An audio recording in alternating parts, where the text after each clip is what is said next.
The Meditations of the Emperor Marcus Aurelius Antoninus, Book 6. As the substance of the universe is pliable and obedient, so that sovereign reason which gives laws to it has neither motive nor inclination to bring an evil upon anything. It has no evil in its nature, nor does evil, but forms and governs all things, and hurts nothing. Do but your duty, and do not trouble yourself, whether it is in the cold or by a good fire, whether you are overwatched or satisfied with sleep, whether you have a good word or a bad one, whether you are dying or doing anything else. For this last must be done at one time or other. It is part of the business of life to leave it, and here too it suffices to manage the present well. Look thoroughly into matters, and let not the peculiar quality or intrinsic value of anything escape you. The present appearance of things will quickly undergo a change, and be either exhaled into common matter or dispersed. That intelligent being that governs the universe has perfect views of his own nature and acts, and of the matter on which he acts. The best way of revenge is not to imitate the injury. Be always doing something serviceable to mankind, and let this constant generosity be your only pleasure, not forgetting in the meantime a due regard to the deity. The governing part of the mind arouses, and gives what air it pleases to its own likeness, and to all the accidents and circumstances without. The particular effects in the world are all wrought by one intelligent nature. This universal cause has no foreign assistant, no interloping principle, either without or within it. The world is either a medley of atoms that now intermingle and now are scattered apart, or else it is a unity under the laws of order and providence. If the first, what should I stay for, where nature is in such a chaos, and things are so blindly jumbled together? Why do I care for anything else than to return to the element of earth as soon as may be? Why should I give myself any trouble? Let me do what I will. My elements will be scattered. But if there is a providence, then I adore the great governor of the world, and am easy and of good cheer in the prospect of protection. When you happen to be ruffled a little by any untoward accident, retire immediately into your reason, and do not move out of tune any further than needs must, for the sooner you return to harmony, the more you will get it in your own power. Put the case, you had a stepmother and a mother at the same time. Though you would pay a regard to the first, your converse, I conceive, would be mostly with the latter. Let the court and philosophy represent these two relations to you. Apply frequently to this last, and seek your refreshment with her. For it is a life of virtue and philosophy, which makes life at court tolerable to you, and you yourself tolerable. When we have meat before us, or other dishes, we receive the impression that this is but the carcass of a fish, this of a fowl, and the other of a pig. And then, for this bottle of Falernian, what is it but a little moisture squeezed out of the berry of a grape? And your purple is nothing but sheep's hair twisted together and stained in the gore of a little shellfish. And if we were to proceed to some other satisfactions of sense, we should find them but coarse in their causes and constitution, and as these notions strike through the surface, press into the heart of things, and shew them in their natural colors, so we should carry them on, and apply them to all the pageantry of life. And where things appear most plausible, be sure to bring them to the test, and look at their worthlessness, and strip them of all the words by which they were exalted. Without this care, figure and appearance are great cheats, and when you think your fancy is best employed, you will be most fooled. Remember what Crates said, even of Xenocrates. The inclination of the generality may be reduced to these heads. Some people are little enough to be attracted by things in the state of bare existence or vegetation, as with stones, wood, figs, grapes, olives, and such like. Others, who are somewhat more reasonable in their fancy, must have life to charm them, and these, it may be, are in love with their flocks and herds. A third sort, better furnished than the former, admire nothing beneath a rational soul, and this not as a whole, but as it were, they pride themselves in slaves, possessed of some skill, parts, or industry. But he that values a rational creature that is social and universal runs into none of the follies above mentioned, but makes it his chief business to look to his own soul, and keep it in rational and social movements, and to assist all mankind in the public interest. Some things are pressing into being, and others are hastening out of it, and that which was entire just now is part of it spent already. The world is renewed by this change and flux, no less than the infinite series of ages by the perpetual succession of time. Now, who would set a value upon things hurried thus fast down the stream, on which it is impossible to stop? Such a passion is much like falling in love with a sparrow flying over your head. You have, as it were, but one glimpse of her, and she is out of sight. Life is but a sort of exhalation of the blood, and a little breathing in of air. Now to inhale and exhale your breath for the support of life, which you do every moment, and expire your last, when you lose the whole power of breathing which you received at your birth yesterday or the day before, is much the same action. Neither the perspiration of plants, nor the breath of animals, nor the impressions of sensation, nor the puppet motions of passions are privileges of any great value, to which we may add the instinct of crowding into herds, together with the functions of nutrition, this latter being not unlike a separating of our food. What then is it that you count worth your esteem? Applause? Not at all. Why then, you must not value the applause of tongues, for the commendation of the multitude is nothing else. Well, I find fame and glory will not tempt you. What then is there behind worth the having? To govern your motions, and make use of your being according to the intentions of nature. This is the design of arts, and improvement in other cases. Every artificer and profession endeavoring to make the thing fit to answer the end for which it was intended. This, for instance, is the design of vine dressers, and those that manage horses and dogs. And learning and education have all one object in view. It is agreed, then. The main point lies here. Compass but this, and let all things else alone. Must your inclinations always run riot? And will you never become free, self-contained, and passionless? This temper will let loose abundance of uneasy passions upon you. It will make you grow envious, full of jealousy and suspicion, and apt to overreach those who are possessed of something you have a mind to.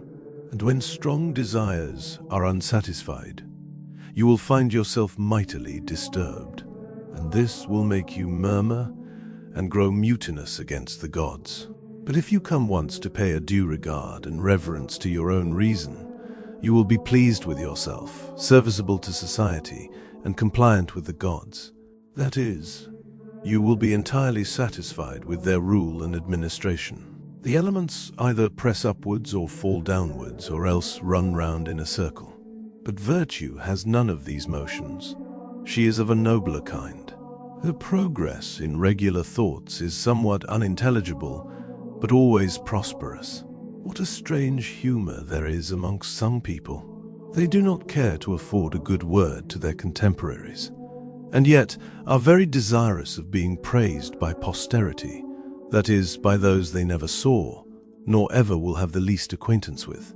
Now this is almost as absurd as it would be to be disturbed because you were not commended by the generations that lived before you. Because you find a thing very difficult, do not at once conclude that no man can master it. But whatever you observe proper and practicable by another, believe likewise within your own power.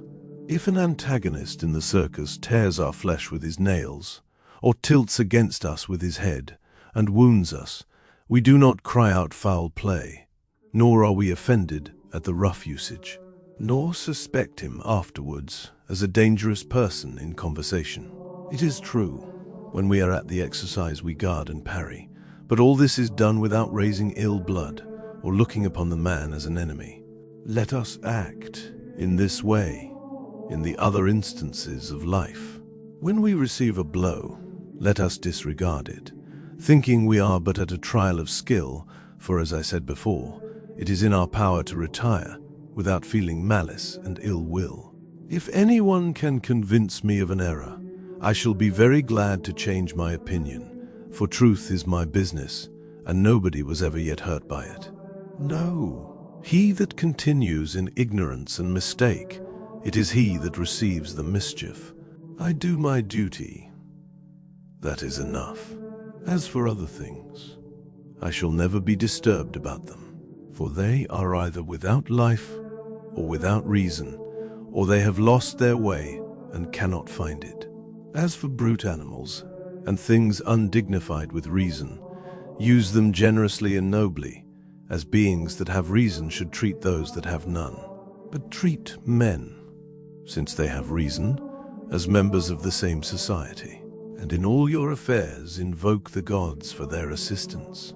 As for the time you are to continue this, never trouble yourself whether it is long or short, for 3 hours of life, thus well spent, are sufficient.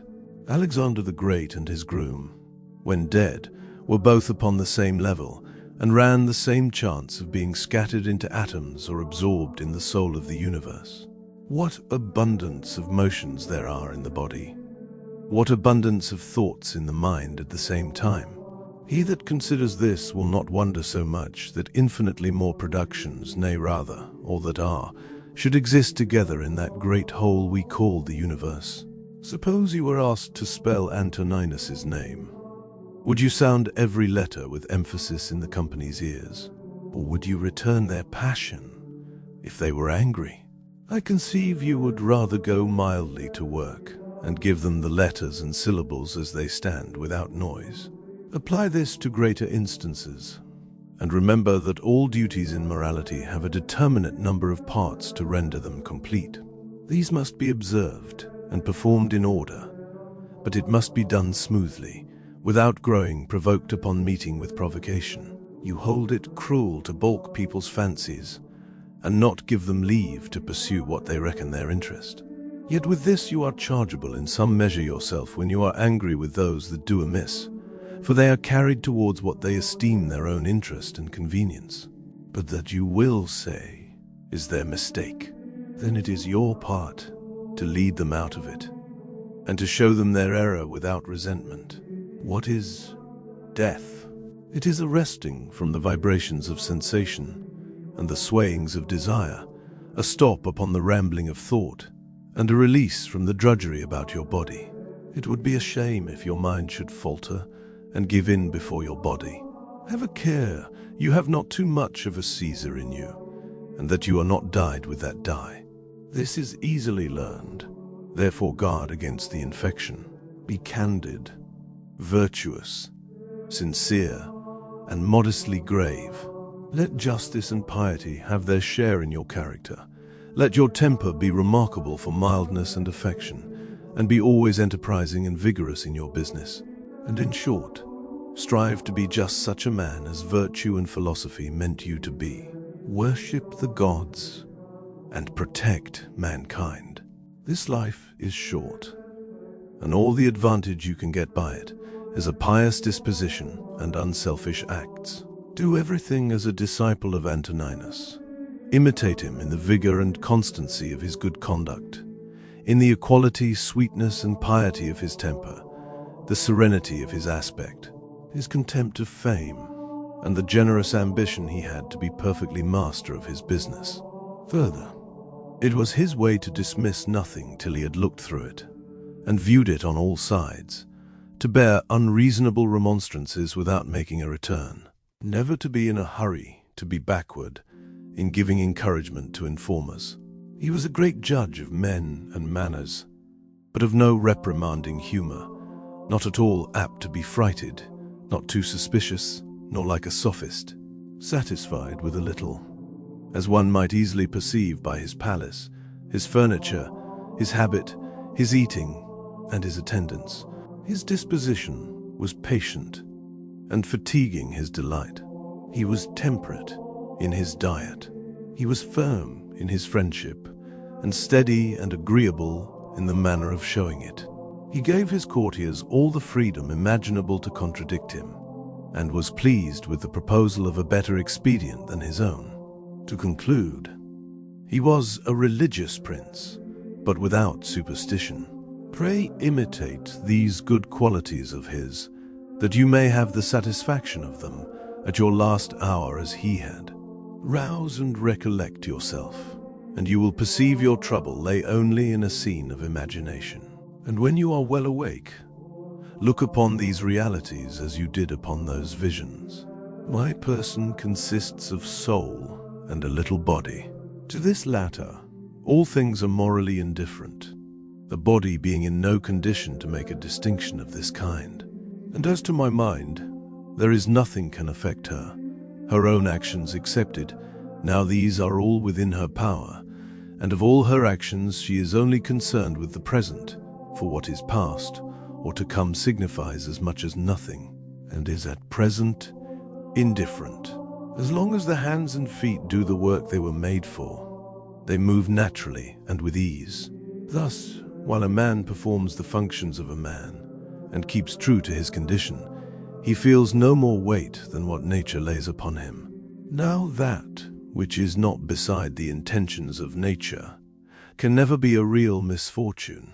What abundance of sensual satisfaction have thieves, parricides, and usurpers been possessed of? Do not you observe among your artificers, though they bear the contradiction and impertinence of the unskillful, yet they will not comply so far as to be talked out of their knowledge, or work against the rules of their trade. And is it not a scandalous business that an architect or a physician should have more regard for his profession than a man has for his? For his, I say, in which he has the honor of the gods for his partners.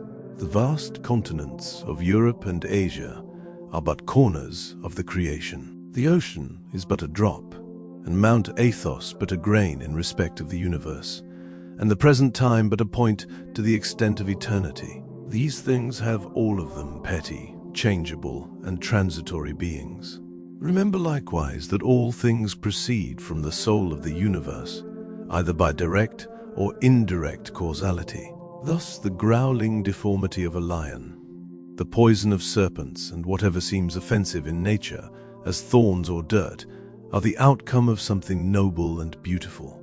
Do not therefore suppose them insignificant and unworthy the being you worship, but consider the fountain whence all things spring. He that has taken a view of the present age has seen as much as if he had begun with the world and gone to the end of it, for all things are of one kind and of one form. The mutual dependence all things have, and the relation they stand into each other, is worth your frequent observation. For all the parts of matter are in some measure linked together and interwoven, and for this reason have a natural sympathy for each other. For one thing comes in order after another, and this comes about through their active movement and harmony, and the unity of their substance. Bring your will to your fate, and suit your mind to your circumstances, and love those people heartily that it is your fortune to be engaged with. Those tools, vessels, and utensils are said to be right, which serve for the uses they were made, though in this case the artificer that made them is commonly absent. But in the works of nature, the forming power is always present with the effect, and abides there, wherefore this deserves a particular regard. From hence you are to conclude that as long as you behave yourself as this sovereign power directs you, you will live in accordance with intelligence. In this way, too, all things in the universe are directed by intelligence. If you suppose anything which lies out of your command to be good or evil, your missing the one, or falling into the other, will unavoidably make you a malcontent against the gods, and cause you to hate those people whom you either know or suspect to be instrumental in your misfortune. To be plain, our being concerned for these objects often makes us very unreasonable and unjust. But if we confine the notion of good and evil to things in our power, then all the motives to complaint will drop off. Then we shall neither remonstrate against heaven, nor quarrel with any mortal living. All people work in some measure towards the ends of providence, some with knowledge and design, though others are not sensible of it. And thus, as I remember, Heraclitus observes that those who are asleep may be said to help the world forward. In short, the grand design is carried on by different hands and different means. For even he that complaining makes head against his fate and strives to pull the administration in pieces, even such a testy mortal as this contributes his share abundantly, for the universe had need even of such an one.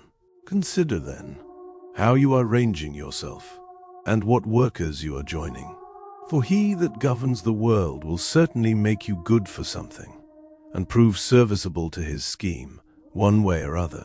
Have a care you do not make such a ridiculous figure in nature, as that mean and ridiculous verse did in the play Chrysippus mentions.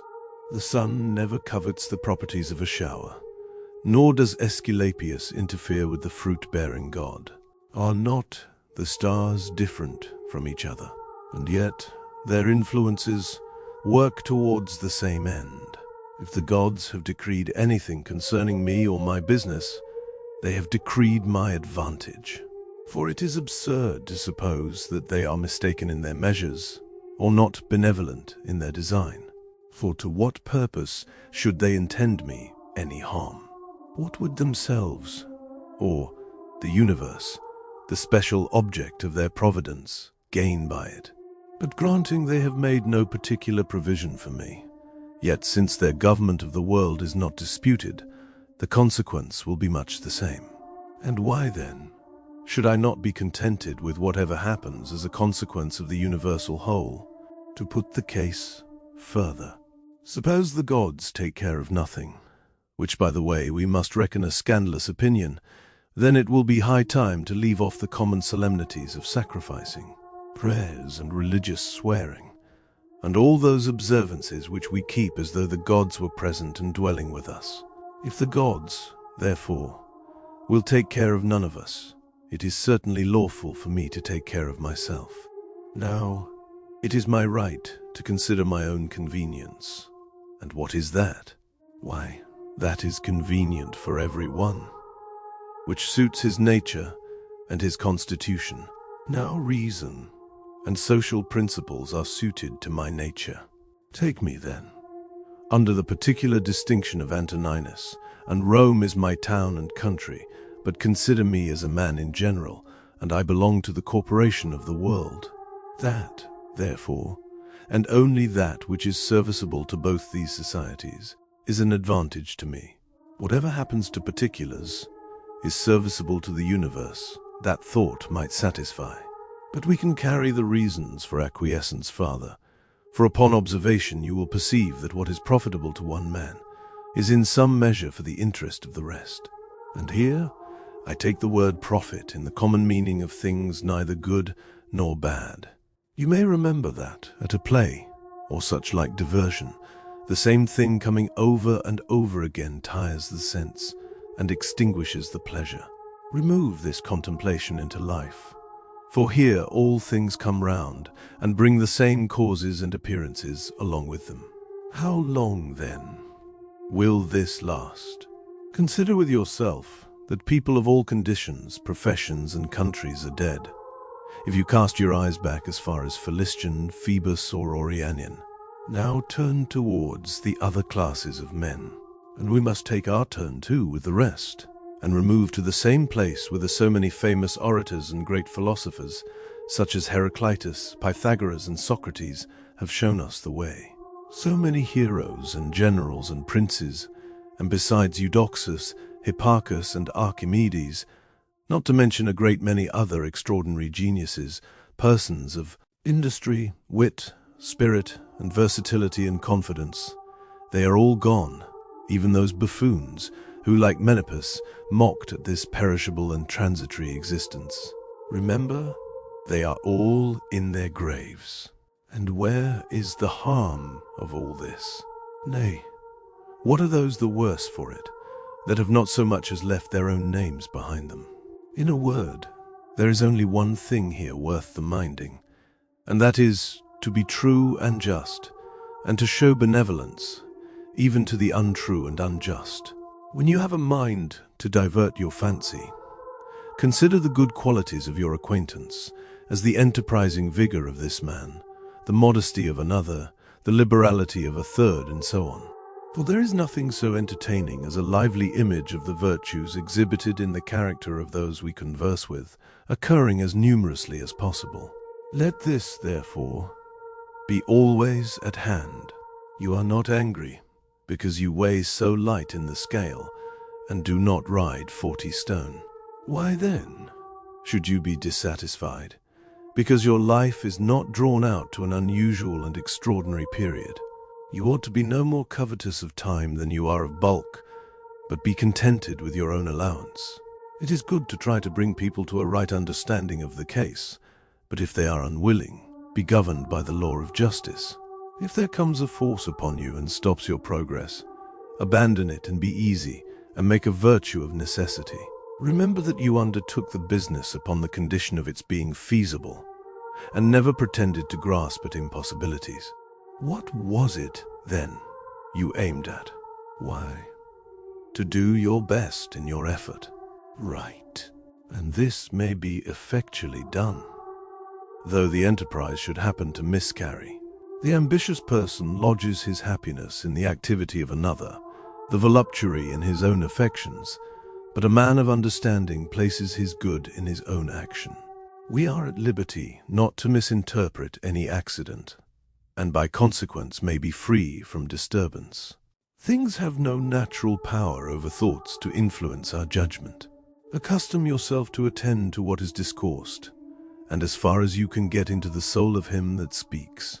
That which is not for the interest of the whole swarm is not for the interest of a single bee. If the patient rails at the doctor, or the crew at the master of the vessel, whom will they mind? Or how can the doctor secure their health, or the master of the vessel a good voyage? How many people that came into the world with me are gone out of it already? Honey tastes bitter to the jaundiced, and people bitten by a mad dog are frightened at the sight of water. And on the other hand, a little ball is a beautiful thing to a child. This considered, why should you be angry with anyone? Can you imagine that error has less force upon the mind than a little bile or poison upon the body? As nobody can rob you of the privileges of your nature, or force you to live counter to your reason, so nothing can happen to you but what is consistent with the interest of the universe. Consider with yourself what sort of people men must court, and for what base objects and by what scandalous actions, and then how time will cover all things, and how many it has covered already.